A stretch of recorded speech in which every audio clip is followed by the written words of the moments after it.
આણંદના ચિખોદરા ચોકડી પાસે હાજર છે, જેના આધારે ડીસીબી પોલીસની ટીમે દરોડો પાડી આઝાદસિંહ ઉર્ફે ધનરીસિંહ ટાંક, મલિંદરસિંહ બાવરી, અજયસિંહ ઉર્ફે મામુ અને જીતેન્દ્રસિંહ ઉર્ફે દિલજીતસિંહને ઝડપી પાડ્યા.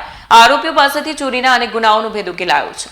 સુરત શહેર અને આસપાસના વિસ્તારોમાં ઘરફોડ ચોરી તેમજ વાહન ચોરીના ગુના આચરી તરખાટ મચાવનાર કુખ્યાત સિકલીગર ગેંગનો સુરત ક્રાઇમ બ્રાન્ચે પર્દાફાશ કર્યો છે. બાતમી મળી હતી કે આ ગેંગના સભ્યો આણંદના ચિખોદરા ચોકડી પાસે હાજર છે, જેના આધારે ડીસીબી પોલીસની ટીમે દરોડા પાડી આઝાદસિંહ ઉર્ફે ધનરીસિંહ ટાંક, મલિંદરસિંહ બાવરી, અજયસિંહ ઉર્ફે મામુ અને જીતેન્દ્રસિંહ ઉર્ફે દલજીતસિંહને ઝડપી પાડ્યા હતા. આ ગેંગની સૌથી ચોંકાવનારી પદ્ધતિ તેમની રેકી કરવાની રીત હતી. તેઓ સોસાયટીઓમાં ફરીને એવા મકાનો શોધતા જે લાંબા સમયથી બંધ હોય. આ માટે તેઓ મકાનના દરવાજા પાસે પડેલા છાપા અને જમા થયેલા કચરાને નિશાન બનાવતા. દરવાજા પાસે છાપાનો થપ્પો પડ્યો હોય તો તેઓ ખાતરી કરી લેતા કે પરિવાર બહારગામ છે. ત્યારબાદ મોડી રાત્રે લોખંડના પાના અને પેચિયા વડે મકાનના નકુચા તોડી મકાનમાં પ્રવેશ કરી તિજોરી સાફ કરી લેતા હતા. ચોરી કરવા માટે તેઓ સૌપ્રથમ હાઈવે અથવા અન્ય સોસાયટીઓમાંથી 2 મોટરસાયકલની ચોરી કરતા. આ પદ્ધતિ પાછળનો હેતુ પોલીસ તપાસમાં પોતાના વાહનો ટ્રેક ન થાય અને સીસીટીવી ફૂટેજમાં ગેરમાર્ગે દોરવાનો હતો. 12 ગંભીર ગુનાઓનો ભેદ ઉકેલાયો છે. પૂછપરછ દરમિયાન આ ગેંગે સુરત શહેરના ઉત્તરાયણ અને અમરોલી પોલીસ સ્ટેશન વિસ્તારમાં કરેલી મોટી ચોરીઓની કબૂલાત કરી છે. અમરોલીમાં ₹5,66,688 અને ઉત્તરાયણમાં ₹1,97,000ની મત્તાની ઘરફોડ ચોરીનો સમાવેશ થાય છે. કુલ 12 જેટલા ગુનાઓના ભેદ ઉકેલાતા પોલીસે રાહતનો શ્વાસ લીધો છે. ગેંગનો મુખ્ય સાગરીત આઝાદસિંહ ઉર્ફે ધનરીસિંહ ટાંક રીધો ગુનેગાર છે, જેની સામે અગાઉ નવસારી, કાપોદ્રા, વરાછા અને સચિન જીઆઈડીસી સહિતના પોલીસ સ્ટેશનોમાં 12 જેટલા ગુના નોંધાયેલા છે.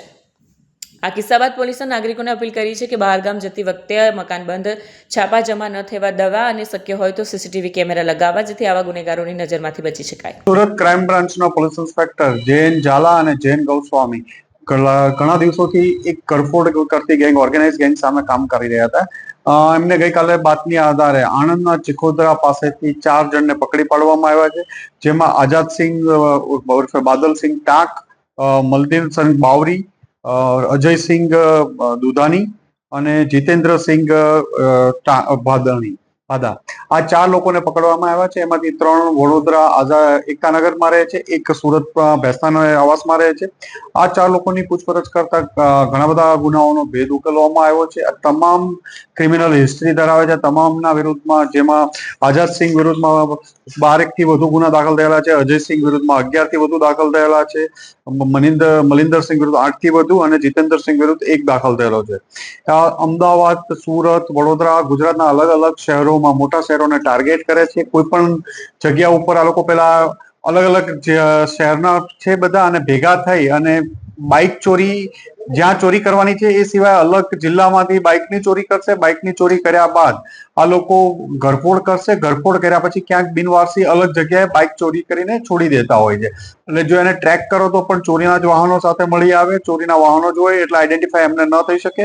અને મોઢા ઉપર માસ્ક ને અલગ અલગ કેપ ને એવું પહેરીને આવે છે કે જેથી એક તો ચીખલીગર છે એ પણ ન ખબર પડે. પણ ઘણા દિવસની મહેનત પછી ક્રાઇમ બ્રાન્ચને આ ગેંગ પકડવામાં સફળતા મળી છે, જેમાં 4 ઓફેન્સ રજીસ્ટર અમને અત્યારે મળી આવ્યા છે. જેમાં ઓક્ટોબર મહિનાના 2 ઉત્તરાયણ પોલીસ સ્ટેશન વિસ્તારની ઘરફોડો છે, કલોદરાની ઘરફોડો છે. એ ઉપરાંત અમરોલી પોલીસ સ્ટેશનની ડિસેમ્બરની ઘરફોડ છે, અને બીજી 7 થી 8 અલગ જગ્યાઓ અને મોટરસાયકલ ચોરીઓ આ ઘરફોડ કરતી વખતે એમણે કબૂલી છે. આ બધાની પૂછપરછ ચાલુ છે અને વધુ ઘરફોડો હજી પણ મળવાની શક્યતા રહેલી છે.